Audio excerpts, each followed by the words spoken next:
కార్యాచరణ పోరాట కమిటీ అధ్యక్షతన లక్ష్మణ్ అధ్యక్షతన ఏర్పాటు చేసినటువంటి సమావేశానికి విచ్చేసినటువంటి వివిధ రాష్ట్ర నాయకులకు, అధ్యక్షులకు, వారి కార్యవర్గ సభ్యులకు ప్రతి ఒక్కరికి పేరు పేరున విద్యావందనాలు తెలియజేసుకుంటున్నాం. అయితే ఈ సంఘటన గడిచి ఇప్పటికీ దాదాపుగా 11 రోజులు అవుతుంది. 18వ తారీఖు రోజు మన మిత్రుడే అక్కడికి వెళ్ళి 18వ తారీఖు రోజు ప్రైమ్ న్యూస్ టీవీలో దాన్ని టెలికాస్ట్ చేయడం జరిగింది. కానీ మాకు రచన తెలియదు. తర్వాత 20వ తారీఖు రోజు సోషల్ మీడియా ద్వారా అది ప్రసారం చేయడం, ఆ ప్రసారం చేసిన క్రమంలో విశారద నారాజు గారు వచ్చిన తర్వాత హాస్పిటల్కి వెళ్ళి 7 గంటల నుంచి రాత్రి దాదాపుగా 11:30 గంటల వరకు అక్కడ బైఠాయించడం జరిగింది. అది రాష్ట్ర వ్యాప్తంగా మరి సంచలనం సృష్టించాలన్నటువంటి విషయం మనందరికీ తెలిసింది.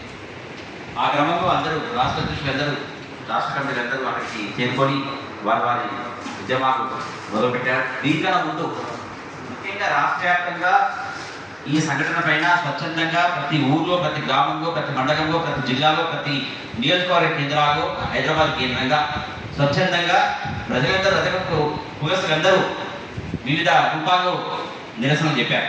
కాబట్టి వారికి ప్రత్యేకంగా మనం ధన్యవాదాలు తెలియజేసుకోవాల్సిన సందర్భంగా ఏ రాష్ట్రంలో కూడా పిలిపియలేదు. కానీ వాళ్ళకి వారు స్వచ్ఛందంగా మరి వివిధ రూపాల్లో నిరసన చెప్పడం అనేది ఇది నేను దాదాపుగా 8-9 సంవత్సరాల నుంచి ఇది మొదటిసారి చూస్తున్నాను. నిజంగా ప్రజలంతా ఐక్యంగా ఉన్నారని చెప్పి ఈ సంఘటన ద్వారా కొంత ప్రభుత్వానికి తెలిసింది.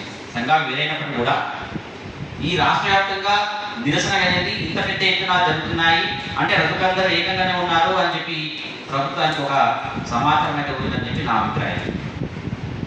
కాబట్టి రానున్న రోజుల్లో సంఘాలు ఎన్నున్నప్పటికీ కూడా ప్రజాస్వామ్యంలో సంఘాలు ఉంటాయి, సరే ఉంటాయని సెకండరీ, కానీ ప్రజాస్వామ్యంలో జరుగుతుంటాయి.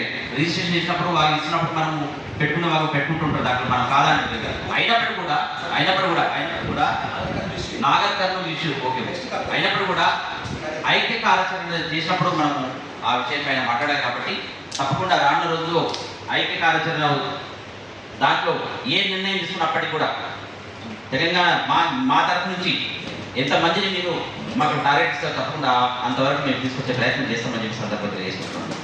కాబట్టి ఏదైతే సెక్రటరియట్ కానీ లేకపోతే ఇంకే కార్యక్రమం తీసుకున్నా తప్పకుండా మా వంతుగా ఫుల్ సపోర్ట్ ఉంటుందని చెప్పి సందర్భంగా చేసుకుంటూ అవకాశం ఇచ్చింది. ఎందుకంటే ఒకటే నిమిషం అని చెప్పి రాసింది కాబట్టి తప్పకుండా అన్ని విధాలుగా మేము సహకరిస్తామని చెప్పి సందర్భంగా చేసుకుంటూ అవకాశం ఇచ్చినటువంటి అధ్యక్షుడికి